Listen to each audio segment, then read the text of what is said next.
वंदे Bharatam India head देख रहे हैं आप और आपके साथ हूं मैं छवि फागना। चलिए बुलेटिन की शुरुआत करते हैं। देखिए, बांग्लादेश की पूर्व प्रधानमंत्री शेख हसीना को 2 आरोपों में मौत की सजा सुनाई गई है।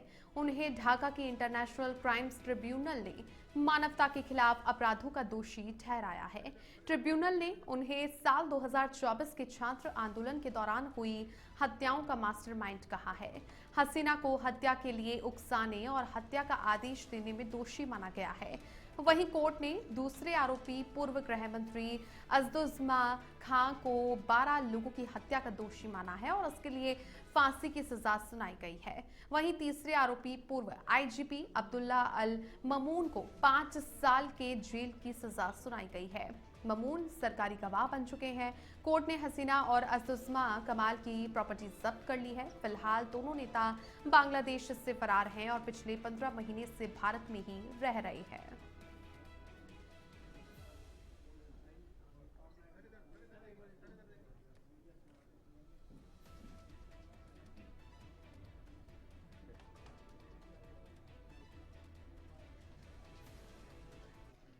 जयपुर से खबर का रुख कर लेते हैं, जहां पर प्रदेश के नवनियुक्त मुख्य सचिव श्रीनिवास ने कार्यभार अपना संभाल लिया है। निवर्तमान मुख्य सचिव सुधांश पंत ने नए मुख्य सचिव वी श्रीनिवास को कार्यभार सौंपा।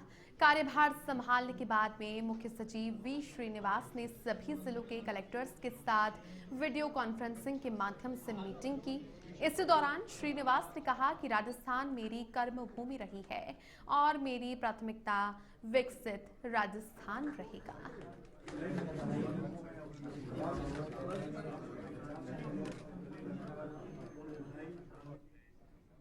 12 से खबर सामने आ रही है, जहां पर 12 में सिविल लाइन क्षेत्र की पानी की टंकी पर 4 लोग चढ़ गए, जिनमें 2 महिलाएं और 2 पुरुष शामिल हैं।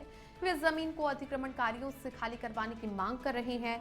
दरअसल समरानिया कस्बे में कुछ लोगों ने खाते की जमीन पर अतिक्रमण कर रखा है और इधर सूचना मिलने पर कोतवाली थाना पुलिस मौके पर पहुंची। लोगों को समझाने का प्रयास भी पुलिस कर रही है ताकि स्थिति को शांतिपूर्ण ढंग से सुलझाया जा सके। आप देखिए कि 4 लोग पानी की टंकी पर चढ़ गए हैं। 12 में सिविल लाइन क्षेत्र में मौजूद पानी की ये टंकी है, जिसमें 2 महिलाएं और 2 पुरुष हैं जो कि पानी की टंकी पर चढ़ गए हैं। और ऐसे में इनकी प्रमुख मांग है कि जिस जमीन पर अतिक्रमण जो कारी हैं, जिन्होंने अतिक्रमण कर रखा है, उस जमीन को खाली करवाने की मांग उनके द्वारा की जा रही है। समरानिया कस्बे में कुछ लोगों ने खाते की जमीन पर अतिक्रमण करके रखा हुआ है। अब इस अतिक्रमण को पूरी तरीके से मुक्त करवाने को लेकर के ही इनकी प्रमुख मांग है।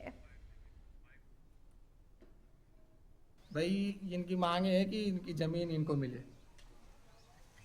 और उसने जो अभी तक जो अतिक्रमण किया है वो आज दोस्तों कौन कौन लोग थे?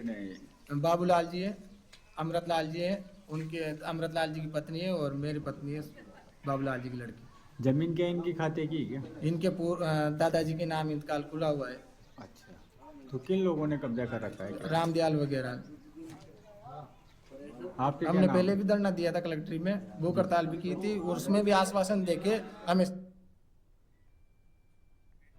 तो आप देखिए, जमीन को अतिक्रमणकारियों से मुक्त करवाने को लेकर के ही पानी की टंकी पर ये 4 लोग चढ़ गए हैं, जिनमें 2 महिलाएं हैं और 2 पुरुष शामिल है। समरानिया कस्बे में खाते की जमीन पर अतिक्रमण का ये आरोप है, जिसको लेकर के ही ये सभी 4 पानी की टंकी पर चढ़े हुए हैं। और ऐसे में कोतवाली पुलिस मौके पर पहुंची हुई है और लोगों को नीचे उतरने के लिए समझाइश भी पुलिस के द्वारा की जा रही है और पुलिस के द्वारा लोगों को समझाने बुझाने का भी प्रयास जारी है ताकि जो स्थिति है उसे शांतिपूर्ण ढंग से सुलझाया जा सके। इसी को लेकर के पुलिस द्वारा समझाइश जारी है। और वहीं पर दूसरी ओर आप देखिए कि अतिक्रमणकारियों ने जो जमीन पर अतिक्रमण करके रखा हुआ है, इसी से मुक्ति को लेकर के ये सभी 4 पानी की टंकी पर चढ़े हुए हैं। और ऐसे में सूचना जब पुलिस को दी गई तो कोतवाली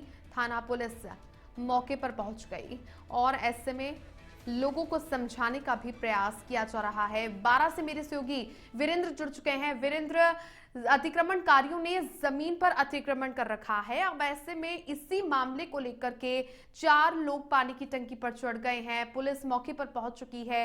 समझाइश कहां तक पहुंची? ये सिविल लाइन पानी टंकी है जहाँ पर जिला प्रशासन अधिकारी निवास करते हैं। उसके पास ही एक टंकी बनी हुई है जहाँ पर 2 महिला 2 पुरुष है जो पानी की टंकी पे चढ़े। इनका मामला समराना गांव कस्बे में इनकी जमीन है जिस पे लोगों ने कब्जा कर रखा है। ये इन लोगों ने कब्जा कर रखा है जो प्रभावशाली लोग हैं। विधायक भाजपा के विधायक के सहयोगी करते हैं इनका। इस मामले को लेकर पिछले 2-3 महीने पहले इन्होंने जिला कलेक्ट्रेट में धरना दिया था, भूख हड़ताल की थी, अनशन पे बैठे थे, 1 महीने तक अनशन पे बैठा, जिसके बाद भी परिवार की कोई सुनवाई नहीं हुई। फिर परिवार घर पे लौट गया। फिर आज इस परिवार ये सवेरे जैसे आया तो इसके ऊपर देख के पानी की टंकी के अधिकारियों की, और वहाँ पर पूरा परिवार पानी की टंकी पे चढ़ गया। जमीन की मांग है तो हमारी जमीन को मुक्ति कराया जाए। ये बुजुर्ग अतिक्रमण करने वाले वीरेंद्र आखिर कौन है? इसको लेकर कोई जानकारी सामने आई? ये ठाकर समाज का मामला है। ये ठाकर समाज ने यहाँ पर जो कब्जा कर रखा है तो वो प्रभावशाली लोग हैं, भाजपा के सपोर्टर हैं। तो जमीन इनके खाते की है। जो बुजुर्गों के पहले इनके बुजुर्ग थे उनके खाते में आज भी नाम बोल रहा है। लेकिन कहीं न कहीं जिला प्रशासन कहीं न कहीं लापरवाही मानो या जिला प्रशासन सत्ता के दबाव में ये कार्रवाई नहीं कर रही है या इसके जमीन को मुक्त नहीं कर रहा। तो ये परिवार सभी से ही लगातार संघर्ष करता आ रहा है, पर लेकिन आज तक इनके जिला प्रशासन ने सुनवाई नहीं की। और परिजन जो कि ऊपर प्रदर्शन करने के लिए पहुंचे हुए हैं, पानी की टंकी पर चढ़े हुए हैं, उनके कुछ परिजन हैं, परिवार के लोग हैं, वो नीचे पुलिस से भी बातचीत कर रहे हैं। क्या कुछ बातचीत उनके बीच में चल रही है? जी, उनका एक परिवार का सदस्य है, वो 12 ही रहता है। वो प्रयास कर रहा है जिला प्रशासन से, पर लेकिन वो जो बुजुर्ग लोग हैं वो तो बहुत ही परेशान है। तो उनका तो कहना यही है कि जब तक हमारा काम नहीं होगा हम पानी की टंकी से नहीं उतरेंगे। तो कहीं ना कहीं मुझे लग रहा है कि पहले भी 1 महीने तक अगर ये धरने पे जिला कलेक्टर के वहाँ पर सामने धरने पे बैठे, भूख हड़ताल पे बैठे, तो ऐसा लग रहा है कहीं ना कहीं कि जिला प्रशासन बिल्कुल काम नहीं कर रहा। तो मुझे ऐसा नहीं हो जाए कि कहीं किसान किसी प्रकार का कोई ऐसा कदम परिवारजन इससे नाखुश हैं कि कोई सुनवाई उनकी नहीं हो रही है। बहुत शुक्रिया वीरेंद्र आपका तमाम जानकारियां साझा करने के लिए। कोतवाली पुलिस मौके पर पहुंच गई है। समझाइश के प्रयास फिलहाल परिवारजनों से जारी है। जयपुर में सांसद खेल महोत्सव की शुरुआत हो गई है। एसएमएस स्टेडियम में शुभारंभ समारोह में उप मुख्यमंत्री दिया कुमारी पहुंची, तो वहीं पर खेल मंत्री राज्यवर्धन सिंह राठौड़ और कैबिनेट मंत्री जोगाराम पटेल ने इस समारोह में शिरकत की, जहां पर उन्होंने खेल महोत्सव का औपचारिक उद्घाटन किया। उनके साथ में सांसद मंजू शर्मा, मालवीय नगर विधायक कालीचरण सराफ और सिविल लाइंस विधायक गोपाल शर्मा भी मौजूद रहे। ये महोत्सव 17 नवंबर से 25 नवंबर तक आयोजित होगा। इन 9 दिनों तक विभिन्न मैदानों पर अलग अलग प्रतियोगिताओं का आयोजन किया जाएगा। इस बार प्रतियोगिता में मंडल, विधानसभा और लोकसभा स्तर की टीमें हिस्सा ले रही हैं। इसके साथ ही महिलाओं और दिव्यांग खिलाड़ियों के लिए भी अलग से व्यवस्था की गई है। कबड्डी, वॉलीबॉल, दौड़, पारंपरिक खेलों सहित कई इवेंट्स इस महोत्सव में शामिल किए गए हैं। बहुत सारे मेडल्स जीतती हैं और अब हमारी महिलाओं को जो अपॉर्चुनिटी मिल रही है, माननीय प्रधानमंत्री जी जिस तरह से आगे बढ़ा रहे हैं महिला शक्ति को, महिला को, युवा को, किसान को और गरीब से गरीब व्यक्ति को, ये हमारी भारत की स्ट्रेंथ है। और अब हम लोगों को नजर आ रही है, ये हर प्लेटफॉर्म में हमारे लोगों को, हमारे भारतीयों को अपॉर्चुनिटी मिल रही है और रिकग्निशन भी मिल रही है। केवल डेवलपमेंट ही नहीं बल्कि जो शारीरिक डेवलपमेंट और एक भाव जो उत्पन्न होना चाहिए एक दूसरे के साथ मिलकर काम करने का, उसकी डेवलपमेंट की भी जिम्मेदारी, एक नेतृत्व की जिम्मेदारी है। उस नेतृत्व के अंदर हमारे बच्चों को एक मंच प्रदान हम कर सकें जिसके ऊपर वो अपनी प्रतिभा दिखा सके। अलवर की खेड़ली में दहेज मुक्त भारत अभियान के तहत जगतगुरु संत रामपाल महाराज के अनुयायियों ने रविवार को गुरुवाणी के मार्गदर्शन में सादगीपूर्ण विवाह संपन्न कराया, जहां सुबह के 10 बजे से आयोजित आध्यात्मिक सत्संग में लोगों ने भाग लेकर नैतिक संस्कार अपनाने, समाज को नशा मुक्त और दहेज मुक्त बनाने का संकल्प लिया। सत्संग के बाद में कस्बा निवासी गुंजन दासी का विवाह शाहपुरा के शुभम दास से बिना सहरा, बिना घोड़ी, बिना मेहंदी और बिना नाच गाने के केवल रक्षा सूत्र बांधकर 17 मिनट में पूरा किया गया। ये प्रयास फिजूल खर्ची और दिखावे को रोकने, दहेज जैसे कुरीतियों को समाप्त करने और समाज में जागरूकता फैलाने के उद्देश्य से किया गया। इस दौरान बड़ी संख्या में लोग मौजूद रहे जो कि संत रामपाल महाराज के ज्ञान से प्रभावित होकर दहेज मुक्त और सादगीपूर्ण विवाह को बढ़ावा दे रहे हैं।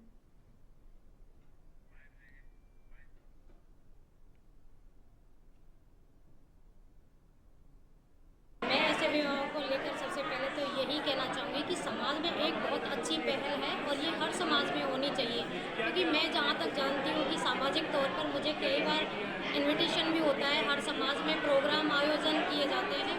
उसमें एक सबसे पहला मुद्दा यही आता है कि दहेज मुक्त होना चाहिए, मृत्यु बोझ नहीं होना चाहिए, वो नहीं होना चाहिए। तो समाज में जितनी भी कुरीतियाँ जो फैली हुई है वो कम होनी चाहिए, ख़त्म होनी चाहिए।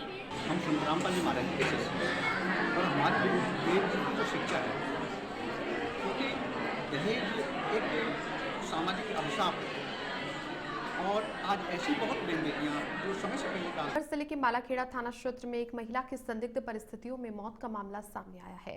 ससुराल पक्ष का कहना है कि महिला को अचानक पेट में तेज दर्द उठा, जिसके बाद उसे जिला अस्पताल ले जाया गया, लेकिन उपचार के दौरान उसकी मौत हो गई। प्रारंभिक जानकारी में जहर खाने का शक जताया गया है, जिससे प्रशासन और पुलिस सतर्क हो गई है।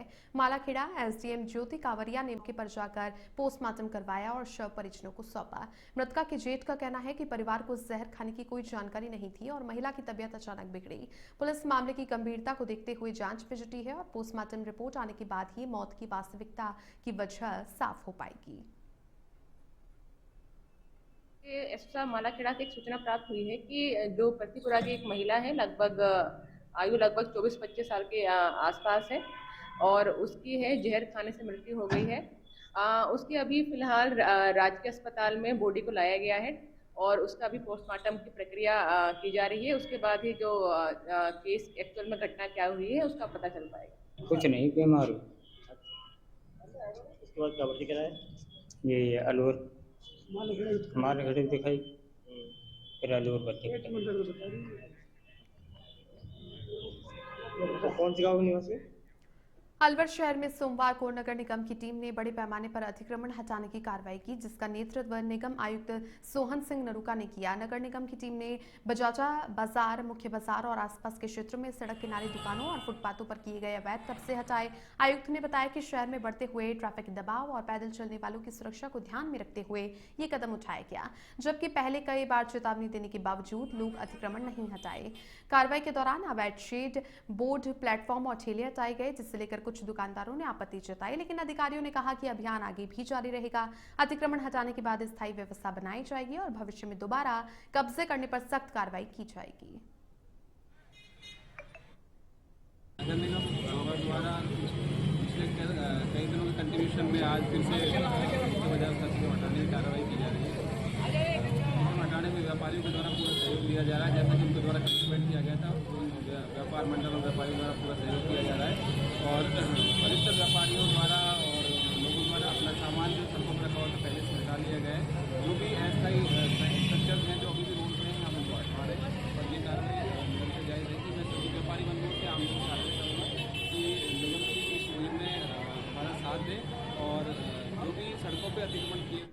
पक्षी सेवा के लिए समर्पित जयपुर की जानी मानी संस्थान चहचहाट के 31 साल पूरे होने के अवसर पर जयगढ़ फोर्ट पर एक समारोह का आयोजन किया गया। चहचहाट संस्थान के संस्थापक अध्यक्ष देवेंद्र मोहन ठाकुर की 31 वर्ष की अनवरत साधना की सराहना करते हुए उनका अभिनंदन किया गया। कार्यक्रम में जस्टिस देवेंद्र कच्छावा और उपभोक्ता आंदोलन के प्रमुख डॉक्टर आनंद शर्मा ने भी अपने विचार व्यक्त किए। इसी अवसर पर चहचहाट संस्थान को को फाउंडर और जयपुर हॉस्पिटल के डायरेक्टर डॉक्टर पीसी जैन ने कहा कि 31 वर्ष से प्रति शनिवार जयगढ़ में संस्था के द्वारा पशु पक्षियों के लिए नियमित रूप से आहार की व्यवस्था की जाती है। उन्होंने कहा कि संस्थान के द्वारा निःशुल्क नेत्र चिकित्सा शिविर लगाकर अब तक 1800 से ज्यादा लोगों की आंखों के ऑपरेशन किए जा चुके हैं। कार्यक्रम में मीना पारेख, मनोज अरोड़ा सहित अनेक सदस्यों को प्रमाण पत्र देकर के सम्मानित किया गया।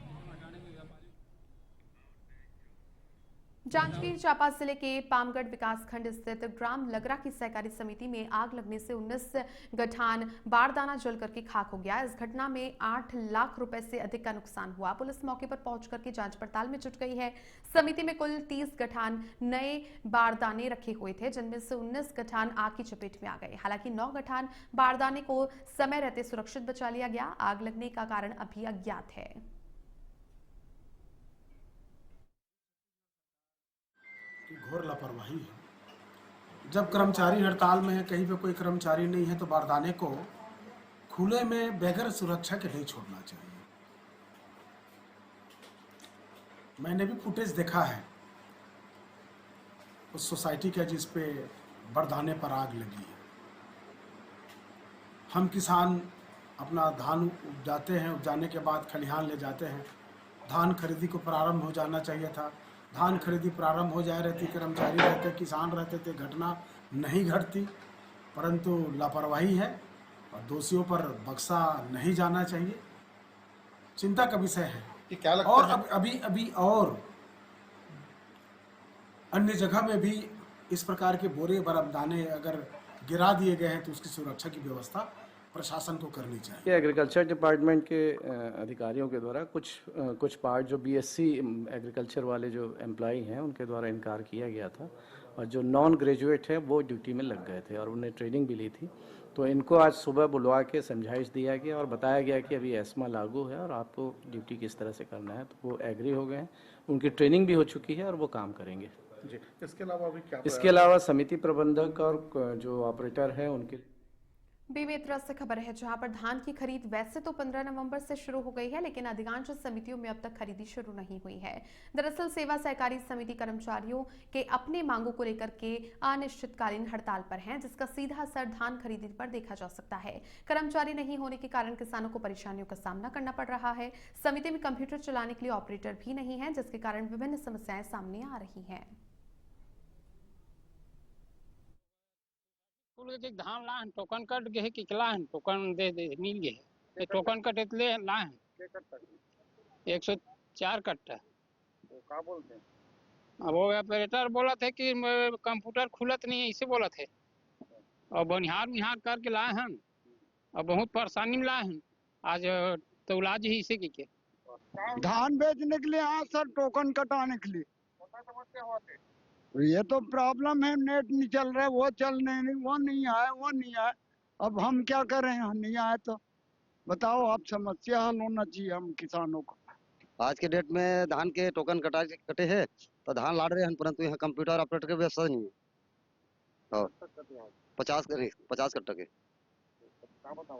अभी तो कंप्यूटर चालू नहीं होते कहते और सरकार ला ये रही सब है कि ऑपरेटर के व्यवस्था रही से धान के टोकन के जारी भी नहीं करना रही से। हाँ, समस्या ये है और लाड़ रहे हैं गाड़ी ला और बनिहार आगे है। बिहार और अंतर चुनाव को लेकर पूर्व सीएम अशोक गहलोत ने बड़ा बयान दिया है। गहलोत ने कहा कि चुनाव में हार जीत लगी रहती है। महिलाओं को पैसे बांटे गए। जब राजस्थान में चुनाव हुए थे तब सारी योजनाएं बंद करा दी गई थी। वहीं अंता उपचुनाव को लेकर उन्होंने कहा कि हमारी सरकार की योजनाओं की चर्चा आज भी होती है। उन्हीं योजनाओं का असर है कि अंता में जनता ने हमें जिताया। सरकार सिर्फ हमारी योजनाएं बंद करने में लगी है। देखिए, चुनाव हार जीत होती रहती लोकतंत्र में। किस प्रकार से हाईजैक किया गया है चुनाव बिहार में। महिलाओं को 10,000 चुनाव चल रहे हैं और बट रहे हैं। 400 रुपये दिए उन्होंने, 1,500 कर दिए उसको। वो बढ़ते गए, पोलिंग दिन तक बढ़ते गए। ऐसा आज तक भी हुआ नहीं। राजस्थान में हमारे यहाँ पे एस्टीमेट 2 साल पहले की 22 की 30 की मोबाइल बांटने की इमीडिएटली बंद हो गई। चुनाव शुरू होते ही पेंशन बटती थी, वो बंद हो गई। अन्नपूर्णा योजना बंद हो गई, सब कुछ बंद हो गया। वहाँ इलेक्शन कमीशन देखता रहा, कोई रोका ही नहीं उन्होंने। कई कारण होंगे, तो उसमें एक कारण ये भी मुख्य रूप से है, एक महिला बिहार जैसे प्रदेश के अंदर 10,000 रुपये का मतलब खाली एक महिला का वोट नहीं है, पूरे परिवार के वोटों का असर पड़ा।